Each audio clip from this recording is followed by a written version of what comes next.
The mop hit the floor at exactly 6 in the morning, just like it did every single day. Raymond pushed it across the marble hallway of Westbrook Academy, watching dirty water swirl into clean streaks. He had been doing this for 7 years now. 7 years of invisible work, in a place where everyone looked right through him. Westbrook Academy was not just any school. It was the kind of place where parents paid more for 1 year of tuition than most people earned in 5. The students drove cars that cost more than Raymond's entire apartment. They wore watches that could feed a family for months, and they walked past him every single day without ever once looking at his face. Raymond was 34 years old. His hands were rough from years of cleaning chemicals and hard work. His back hurt most mornings, and his knees made sounds they probably should not make, but he never complained. He just showed up, did his job, and went home to his small apartment on the edge of town. What nobody at Westbrook knew was that Raymond had a secret. It was not a dark secret, or a shameful one. It was just something he kept locked away in a part of his heart that he rarely visited anymore. Because visiting that place hurt too much. When Raymond was 7 years old, his grandmother took him to her house for the summer. His parents were going through hard times, and they needed someone to watch him. His grandmother lived alone in a small house with peeling paint and a garden full of flowers she talked to like old friends. But the thing Raymond remembered most about that house was not the garden, or the creaky stairs, or the way the kitchen always smelled like cinnamon. It was the piano. A beautiful old instrument sat in her living room like a king on a throne. It was dark brown with keys that had turned slightly yellow with age. His grandmother told him it had traveled with her across oceans, through wars, through heartbreak and joy. She had played in concert halls when she was young. She had performed for crowds that filled theaters in cities Raymond could not even pronounce. But those days were long behind her. Now she just played for herself. And for him. That first summer, Raymond sat next to her on the piano bench and watched her fingers move across the keys. He had never heard anything so beautiful in his entire life. The music filled the small house and seemed to make the walls breathe. It made him feel things he did not have words for, sadness and happiness all mixed together, like laughing and crying at the same time. His grandmother noticed the way he watched her. She noticed the way his small fingers twitched when she played, like they wanted to join in. So, one afternoon, she took his hands and placed them gently on the keys. Music is not about being perfect, she told him. It is about being honest. The piano does not care who you are or where you come from. It only cares what you feel. So feel something, child. And let the keys tell your story. That summer turned into many summers. Every year, Raymond went back to his grandmother's house. Every year, she taught him more. He learned to read music before he learned to ride a bike. He could play complex pieces by the time he was 12. His grandmother said he had a gift. She said the music lived inside him the way it had lived inside her. For those years, Raymond dreamed of concert halls. He dreamed of crowds and applause and a life filled with music. His grandmother encouraged those dreams. She told him he could be anything he wanted to be. She told him the world was waiting to hear what he had to say through those black and white keys. But life has a way of changing plans. When Raymond was 15, his grandmother got sick. It happened fast, the way bad things often do. One month she was teaching him a new piece, her eyes bright with pride. The next month, she was in a hospital bed, too weak to lift her hands. She passed away on a cold Tuesday morning in October. Raymond was holding her hand when it happened. The last thing she whispered to him was about the music. She told him to never stop playing. She told him the piano was his voice, and he should never let it go silent. But he did. After she was gone, everything fell apart. There was no money for piano lessons. His parents could barely afford rent. The dreams of concert halls faded, like old photographs left in the sun. Raymond had to work. He dropped out of school at 17 to help his family. He took whatever jobs he could find. Construction, warehouse work, cleaning. Years passed. Then more years. The piano became a distant memory.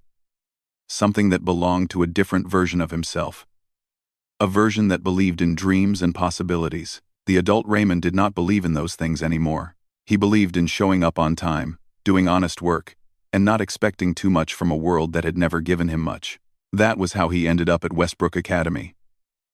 A janitor in a school full of kids who had everything he never did. He watched them complain about problems that were not really problems. He saw them waste opportunities that he would have given anything for. But he never felt bitter about it. What was the point? Bitterness would not change anything. Sometimes, late at night when everyone had gone home, Raymond would walk past the auditorium. Through the small window in the door, he could see it sitting on the stage, a grand piano, black and shining under the dim security lights. It was the most beautiful instrument he had ever seen since his grandmother's old brown piano all those years ago.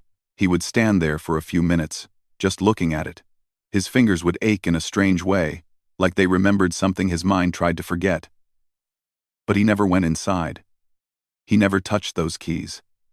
Because he was afraid of what might happen if he did. He was afraid that the music was still there, waiting inside him, and if he let it out, he would have to face everything he had lost. So he walked away. Every single night, he walked away.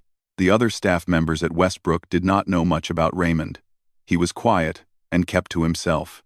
He ate lunch alone in the maintenance room. He did not join their conversations or go to their weekend gatherings. They thought he was shy, or maybe just unfriendly. They never imagined there was a whole world inside him that he had buried so deep it might never see daylight again. The students knew even less. To them, he was just the janitor. The man with the mop. Someone to walk past without a second glance. They never wondered about his story.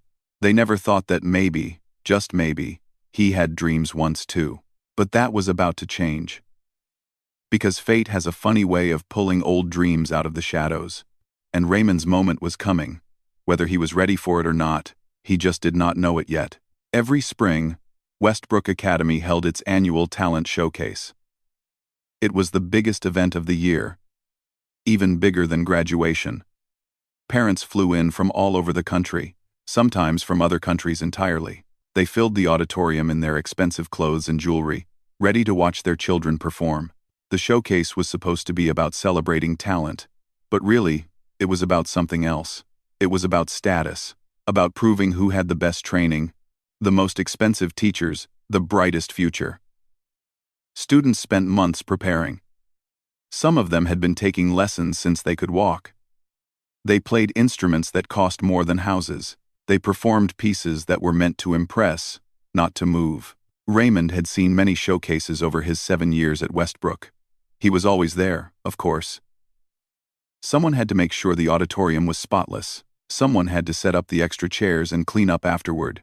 He would stand in the back during the performances, invisible as always, listening to music that was technically perfect but somehow empty. This year felt different, though. There was a buzz in the air that Raymond could not quite explain. Students whispered in the hallways. Teachers exchanged looks. Something was happening, and it all seemed to center around one student. His name was Preston Whitmore III. Yes, the third. His family had been wealthy for generations. His great-grandfather had built half the buildings in the city. His father sat on the boards of companies Raymond had only seen in newspapers. And Preston himself was considered the golden boy of Westbrook Academy. He was 18 years old with the kind of confidence that comes from never being told no. He walked through the hallways like he owned them. Which, in a way, he sort of did. His family had donated the new library wing just last year. But what Preston was most known for was his piano playing. He had been trained by some of the best teachers in the world. He had won competitions in places like Vienna and Paris. College scouts were already fighting over him. Everyone said he was destined for greatness. And Preston believed it more than anyone. Raymond had heard him play once, about 2 years ago. He had been cleaning near the music room when the sound drifted through the door. Preston was practicing something by Chopin, his fingers flying across the keys with technical precision. It was impressive. There was no denying that. But as Raymond listened, he felt something was missing. The notes were all there, but the soul was not. It was like looking at a perfect photograph of a sunset, instead of watching the real thing. Still, Raymond kept that thought to himself. Who was he to judge? He was just the janitor. The trouble started on a Tuesday afternoon in early April. Raymond was in the cafeteria, emptying trash bins near the back corner. The lunch rush was winding down, but a large group of students still sat at the center table. Preston's table. His friends surrounded him like a royal court, laughing at his jokes and hanging on his every word. Raymond did not usually pay attention to student conversations. They talked about things that had nothing to do with his world. Parties and cars and vacations to islands he had never heard of. But today, something made him slow down. Something made him listen. "I am telling you," Preston was saying, his voice loud enough for half the cafeteria to hear. "There is nobody at this school who can touch me on the piano. Nobody." His friends nodded and agreed, as they always did. "In fact," Preston continued, leaning back in his chair with a smirk, "I will make it interesting. $5,000. Cash. To anyone at Westbrook who can outplay me at the showcase." A ripple of laughter spread through the group. Someone asked if he was serious. "Dead serious," Preston said. "Anyone on campus. Students, teachers, staff. Anyone. But let us be honest. Nobody is going to take me up on it. Because nobody here has what it takes."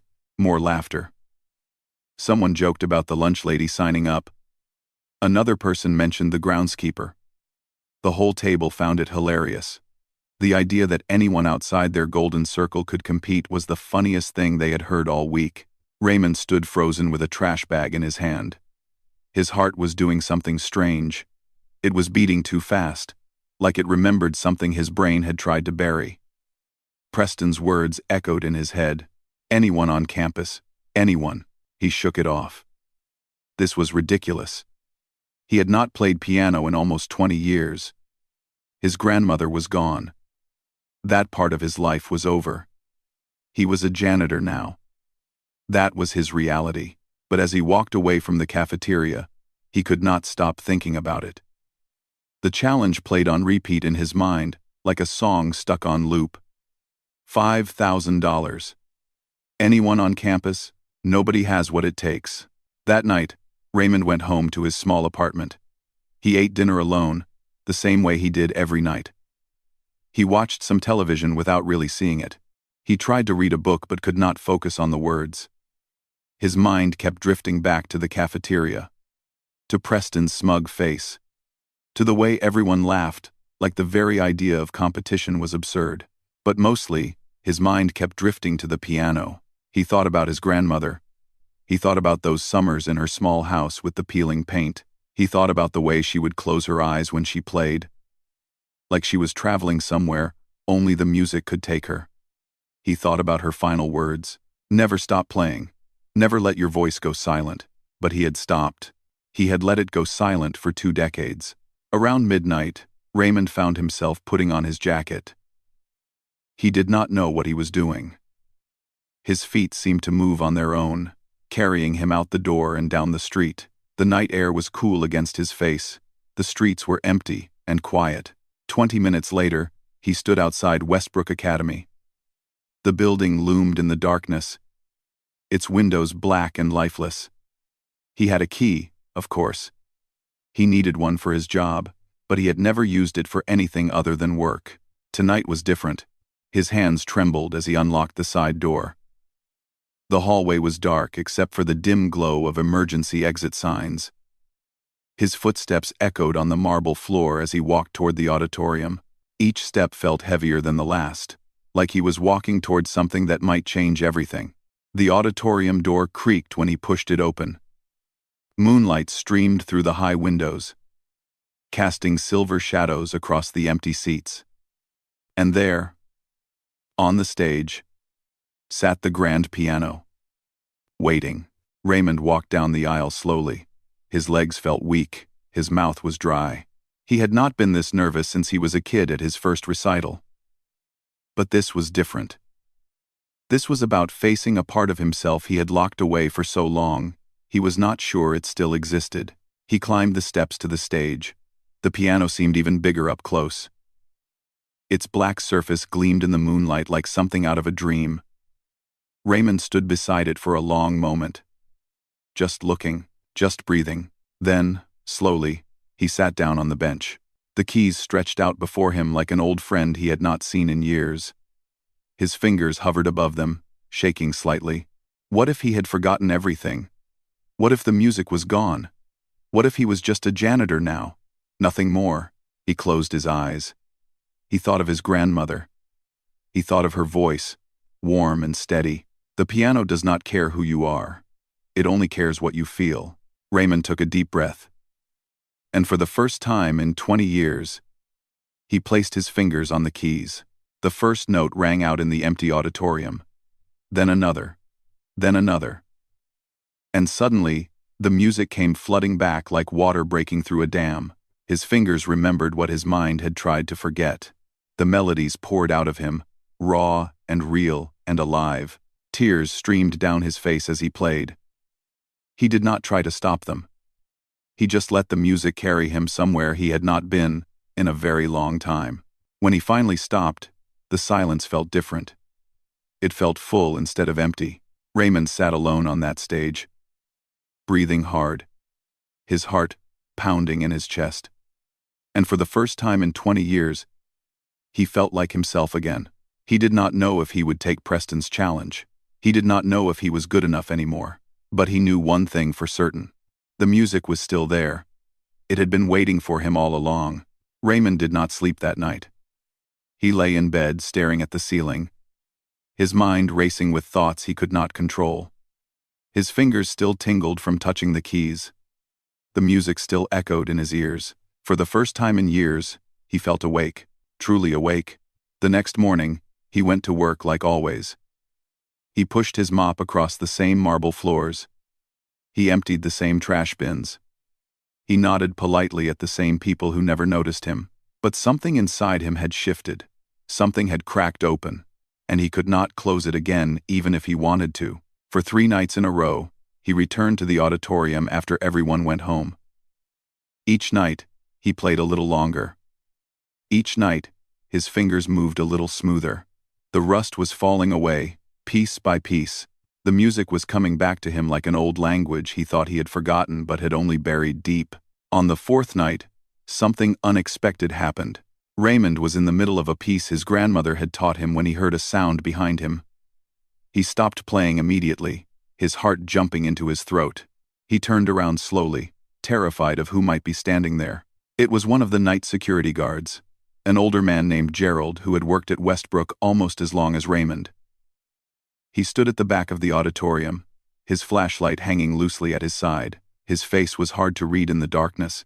Raymond stood up from the bench, ready to apologize, ready to explain, ready to beg, not to be reported. But Gerald did not look angry. He looked something else entirely. He looked amazed. "How long you been able to play like that?" Gerald asked, his voice echoing in the empty room. Raymond did not know what to say. He shrugged. "A long time ago. When I was a kid." Gerald walked slowly down the aisle toward the stage. He shook his head like he could not believe what he had just witnessed. "That was the most beautiful thing I ever heard in this building. And I have heard a lot of students play over the years." Raymond felt heat rise to his face. He was not used to compliments. He was not used to being seen at all. Gerald reached the edge of the stage and looked up at him. "You know about that challenge, right? The Whitmore kid and his $5,000? Raymond nodded slowly. "You should sign up," Gerald said. "I am serious. You should sign up and show these people what real music sounds like." Raymond almost laughed. The idea seemed crazy. He was 34 years old, a janitor. He had not performed in front of anyone since he was a teenager. The thought of standing on that stage with hundreds of eyes watching him made his stomach turn. But Gerald's words stuck with him. They followed him home that night and greeted him again in the morning. They whispered in his ear while he mopped floors and scrubbed toilets. "You should sign up. Show these people what real music sounds like." 3 days later, Raymond walked into the main office during his lunch break. His hands were sweating. His heart was pounding so hard he could hear it in his ears. A woman behind the desk looked up at him with a polite but distant smile. "Can I help you?" she asked. Raymond cleared his throat. "I want to sign up. For the talent showcase. The piano competition. Enter." The woman blinked. Her smile faltered just slightly. You want to sign up? For the showcase? Yes, ma'am. She looked at him for a long moment, like she was waiting for him to say he was joking. When he did not, she slowly pulled out a form and slid it across the counter. Name? She asked. Raymond Carter. She wrote it down. And you are? Staff? Yes, ma'am. Custodial department. Her pen stopped moving. She looked up at him again. And this time, there was something different in her eyes. Something that might have been pity. Or maybe amusement. Raymond could not tell which was worse. All right, she said slowly. You are signed up. The showcase is in 3 weeks. Raymond thanked her and walked out. His legs felt like jelly. He had done it. There was no turning back now. Word spread fast. By the end of the day, it seemed like everyone at Westbrook knew that the janitor had signed up to compete against Preston Whitmore. Raymond heard the whispers everywhere he went. In the hallways. In the cafeteria. In the staff break room. Did you hear? The cleaning guy thinks he can play piano. Is this some kind of joke? Maybe he is trying to get attention. Or money. These people always want something. The students were the worst. They did not even bother to whisper.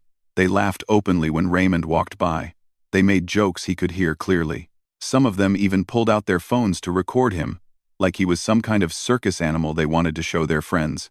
Preston himself found the whole thing hilarious. Raymond overheard him in the hallway one afternoon, surrounded by his usual crowd. This is perfect, Preston said, grinning widely.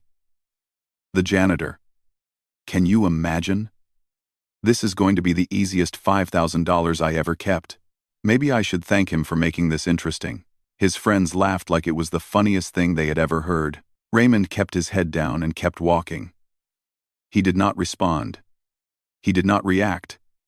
He just gripped his mop a little tighter and reminded himself why he was doing this. But the mockery was not the hardest part. The hardest part came from people he actually respected.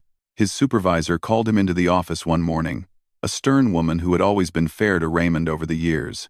She sat behind her desk with her hands folded, looking at him like a disappointed parent. I heard about this showcase thing, she said. Is it true? Raymond nodded. She sighed heavily. Look, I am not going to tell you what to do with your personal time, but I need you to think about this. Really think. If you go up there and embarrass yourself, it reflects on all of us, on the whole custodial staff. People here already look down on us. Do you really want to give them another reason? Raymond felt her words like a punch to the gut. She was not being mean, she was being practical. And that almost made it worse. I understand, he said quietly. But I have to do this. She studied him for a long moment. Then she shook her head and waved him out. Fine. Just do not say I did not warn you. The doubt crept in after that. It followed Raymond everywhere, whispering in his ear during the day and keeping him awake at night. What was he thinking? He had not performed in 20 years. Preston had been trained by the best teachers in the world. The whole school expected him to fail. Maybe they were right. Maybe this was all a huge mistake. But every night, Raymond went back to that auditorium. Every night, he sat at that piano and played until his fingers ached. He played pieces his grandmother had taught him. He played pieces he had learned on his own all those years ago. He played until the music drowned out the doubt, until the melodies were louder than the laughter. One night, about a week before the showcase, Raymond sat alone on the stage after practicing for hours. His hands were tired. His back hurt, but inside, he felt something he had not felt in a very long time. He felt ready, not confident, not certain, just ready. Ready to walk onto that stage and show everyone who he really was. Ready to let the music speak for him, the way his grandmother always said it would. The world might laugh at him. They might mock him and whisper and record him on their phones. But Raymond knew something they did not. He knew what the piano could do when someone played it with their whole heart. And in 3 weeks, they were all going to find out. The night of the showcase arrived faster than Raymond expected. One moment he was counting down the days, and the next he was standing in front of his bathroom mirror, staring at a face he barely recognized. His eyes looked tired but alive. His hands would not stop shaking, no matter how many deep breaths he took. He did not own a suit. He did not own anything fancy at all. So he wore the nicest clothes he had. A pair of dark pants he usually saved for church, and a button-down shirt that was old but clean. He looked at himself one more time and almost laughed. He looked exactly like what he was. A janitor trying to be something more, but his grandmother's voice whispered in his memory. The piano does not care who you are. It only cares what you feel. Raymond grabbed his keys and walked out the door. The parking lot at Westbrook Academy was packed with expensive cars, black sedans with drivers waiting inside. Sports cars that probably cost more than Raymond would earn in his entire lifetime. He parked his old truck in the back corner, far away from everything else, and sat there for a moment just breathing. He could still leave. He could drive away right now and pretend this whole thing never happened. Nobody would blame him. Nobody expected him to show up anyway. He could go back to being invisible, back to being safe, back to being nobody. But then he thought about his grandmother. He thought about all those summers learning to play. He thought about her final words and the promise he had broken for 20 years. Raymond opened the truck door and stepped out into the cool night air. The auditorium was already filling up when he slipped in through a side entrance. He stayed in the shadows near the back, watching the crowd settle into their seats. Parents in designer clothes chatted with each other like old friends. Students in formal wear laughed and took pictures. Teachers mingled with board members and donors. Everyone looked like they belonged there. Everyone except him. Raymond found a spot backstage, where he could wait without being noticed. A few other performers were there too, stretching their fingers and reviewing sheet music. They glanced at him with curious eyes but did not say anything. He was grateful for that. The showcase began with a welcome speech from the headmaster. Then came the performances. A girl played violin so beautifully, it made Raymond's chest tight. A boy sang an opera piece with a voice that filled every corner of the room. Another student performed a jazz number on saxophone that had people nodding along. They were all good. Really good. These kids had spent their whole lives preparing for moments like this. They had the best training money could buy. And Raymond was supposed to compete with them. The doubt came rushing back, stronger than ever. His hands felt cold and clammy. His stomach twisted into knots. What was he doing here? This was madness. He should leave right now before he humiliated himself in front of hundreds of people. But before he could move, he heard a name being announced. And now, please welcome our final competitor before the main event, Preston Whitmore, III. The crowd erupted in applause. Raymond moved closer to the side of the stage where he could see. Preston walked out with the confidence of someone who had already won. He wore a perfectly tailored tuxedo. His hair was styled just right.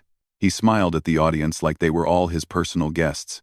He sat down at the grand piano and adjusted the bench slightly. The room fell silent. And then he began to play. It was Chopin, one of the most difficult pieces ever written for piano. Preston's fingers moved across the keys with incredible speed and precision. Every note was exactly where it should be. Every phrase was perfectly timed. Technically, it was flawless. The kind of performance that wins competitions and impresses judges.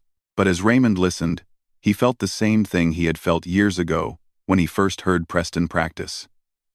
The notes were all there. The skill was undeniable. But something was missing. The music was perfect, but it was cold, like a beautiful painting with no emotion behind it, like words spoken without meaning. Still, when Preston finished, the audience went wild. Standing ovation. Thunderous applause. People cheering like they had just witnessed history. Preston stood and bowed gracefully, soaking in the adoration like it was his birthright. Raymond's heart sank. How could he possibly follow that? The headmaster returned to the stage as the applause died down. Thank you, Preston. Truly magnificent as always. He paused and looked down at his notes.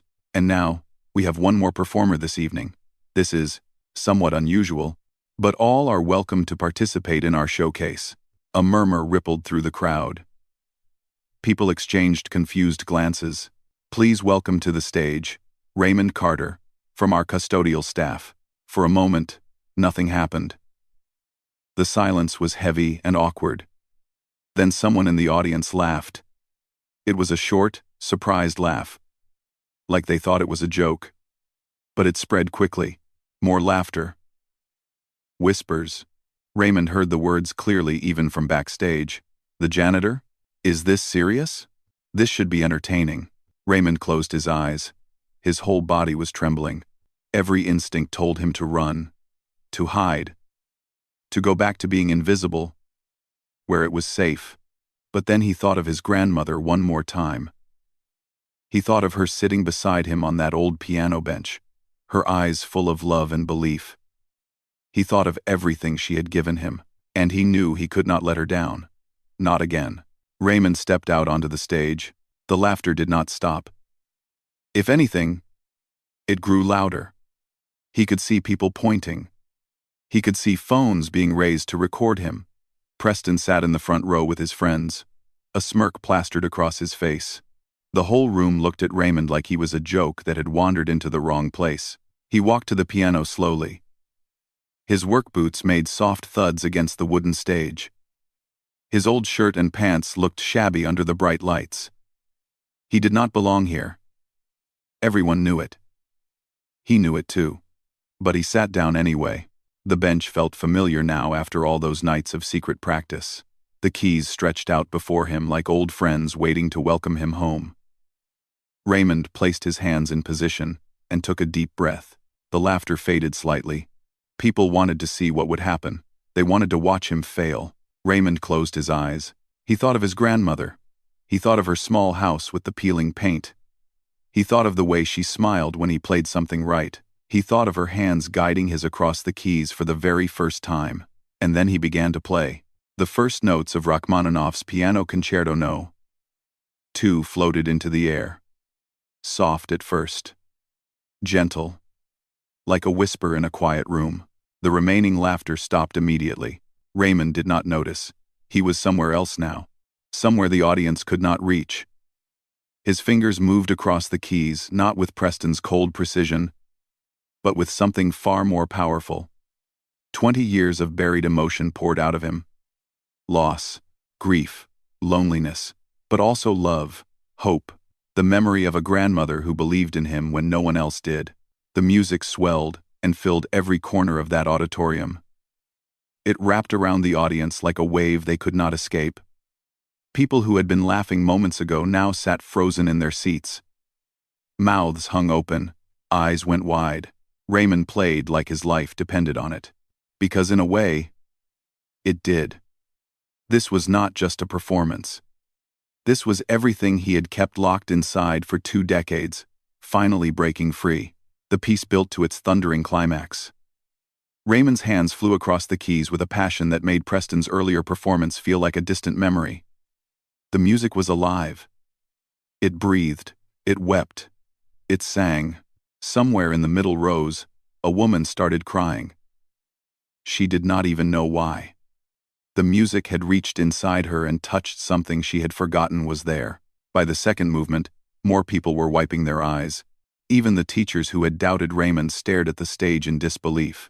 And then, finally, the last note rang out. Raymond lifted his hands from the keys. His chest heaved. Tears streamed down his face, but he did not care. He had done it. He had let the music speak. For a moment, there was complete silence. Not awkward silence. Not confused silence. The kind of silence that happens when something sacred has just occurred. When a room full of people has witnessed something they will never forget. Then the silence broke, and what came next would change Raymond's life forever. The silence lasted only a few seconds. But to Raymond it felt like a lifetime. He sat at the piano with his hands still hovering over the keys, afraid to look up, afraid to see the faces staring back at him. Maybe they were still laughing. Maybe they were confused. Maybe they were already getting up to leave. Then he heard it. One person started clapping, slow at first, deliberate. Raymond looked up and saw Gerald, the security guard, standing at the back of the auditorium with tears streaming down his weathered face. His hands came together again and again, steady and strong. Another person joined, then another, and another. Within seconds, the entire auditorium erupted. Not polite applause. Not the kind of clapping people do because they feel like they should. This was something else entirely. This was thunder. This was a wave crashing against the shore. People rose from their seats one by one until the whole room was standing. Parents who had come to watch their own children were on their feet. Teachers who had whispered doubts were wiping their eyes.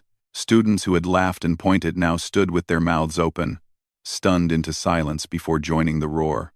Raymond could not believe what he was seeing. He had imagined this moment 1,000 times over the past few weeks, but nothing had prepared him for the reality of it. The sound washed over him like warm water, filling all the empty spaces inside him that had been hollow for so long. He stood slowly from the bench, his legs shaky and weak. He did not know what to do with his hands. He did not know where to look, so he just stood there, letting the applause wrap around him like a blanket he had been missing his entire adult life. The ovation went on for what felt like forever. People were shouting now, cheering. Some were openly sobbing. Raymond saw his supervisor in the crowd, the same woman who had warned him about embarrassing the custodial staff. She was clapping harder than anyone, her face wet with tears. Finally, after what must have been 3 or 4 minutes, the applause began to fade. People settled back into their seats, still buzzing with energy. The headmaster walked onto the stage looking somewhat dazed, like he was not entirely sure what had just happened. He started, then stopped. He shook his head and let out a small laugh of disbelief. That was extraordinary. Truly extraordinary. The audience murmured in agreement, but Raymond was not looking at the headmaster. He was looking at the front row, where Preston Whitmore III sat frozen in his seat. The smirk was gone from his face. The arrogance had vanished. In its place was something Raymond had never expected to see: humility. Preston stood up slowly.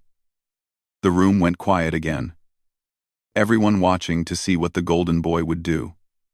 For a moment, he just stood there, looking at the stage, looking at Raymond. His jaw tightened, his hands clenched at his sides. Then he did something nobody saw coming. Preston walked toward the stage. He climbed the steps one at a time, his polished shoes clicking against the wood. The audience held its breath. Raymond felt his heart hammering in his chest, unsure of what was about to happen. Preston stopped in front of him. They stood face to face. The janitor and the heir to a fortune. 2 men from completely different worlds, who had just shared the same stage. For a long moment, neither of them spoke. Then Preston extended his hand. "I have been playing piano my entire life," he said, his voice loud enough for the whole room to hear. "I have trained with the best teachers. I have won every competition I ever entered, but I have never in my life heard anyone play the way you just did." Raymond stared at the outstretched hand, not quite believing this was real. "You did not just play that piece," Preston continued. "You lived it. And that is something no amount of training can teach." He paused, his voice catching slightly. "You deserve to win, and I am honored that I got to share this stage with you." Raymond reached out and shook his hand. The audience erupted again, even louder than before. People were on their feet once more, cheering not just for the music now, but for what they were witnessing, something rare and beautiful, a moment of genuine grace. After the showcase ended, people flooded toward the stage. Parents wanted to meet Raymond. Teachers wanted to talk to him. Students who had mocked him just hours ago now looked at him with something like awe. Everyone wanted to shake his hand, to tell him how moved they were, to ask where he had learned to play like that. Raymond answered their questions as best he could. He told them about his grandmother, about those summers in her small house, about the years of silence and the nights of secret practice. People listened like he was telling them the most important story they had ever heard. At some point during the chaos, the headmaster found him again. The man looked almost nervous, which seemed strange given his position. "Mr. Carter," he said, pulling Raymond aside. "I do not know how to say this properly, so I will just say it directly. We have an opening in our music department. A piano instructor position. It does not pay as much as it should, but the benefits are good, and you would be doing what you clearly were born to do." He paused. "Would you consider it?" Raymond did not answer right away. He looked around the auditorium at all the faces that had laughed at him just an hour ago. He thought about the mop waiting for him in the supply closet. He thought about his grandmother and what she would say if she could see him now. "Yes," he said quietly. "I would like that very much." The headmaster smiled and shook his hand firmly. "Welcome to the faculty, Mr. Carter." Later that night, after the crowds had gone and the auditorium was empty, Raymond sat alone on the stage one more time. The grand piano stood silent beside him, its keys glowing softly in the dim light. He ran his fingers across them gently, not playing, just feeling. He thought about the $5,000 Preston had promised. After the showcase, Preston had tried to hand him a check. Raymond had refused. He asked Preston to donate the money instead to music programs for kids who could not afford lessons, kids like he had been. Kids with talent but no opportunity. Preston had agreed without hesitation. Maybe the golden boy was not so bad after all. Maybe everyone deserved a chance to grow. Raymond looked out at the empty seats where hundreds of people had stood and cheered for him. It still did not feel real. 20 years ago, he had buried his dreams in a grave next to his grandmother. He had accepted a life of invisibility. He had made peace with being nobody. But his grandmother had been right all along. The music was always there, waiting for him. It had never left. It had just been sleeping, tucked away in a corner of his heart, ready to wake up when he finally found the courage to let it. Tears slipped down Raymond's cheeks, but for the first time in as long as he could remember, they were happy tears. He placed his hands on the keys and began to play softly. Not for an audience this time. Not to prove anything to anyone. Just for himself. Just for his grandmother. Just for the boy he used to be, and the man he had finally become. The music floated through the empty auditorium and out into the night, carrying with it a simple truth that Raymond would never forget. It is never too late to find your voice. And sometimes, the people who laugh the loudest are the ones who end up listening the closest.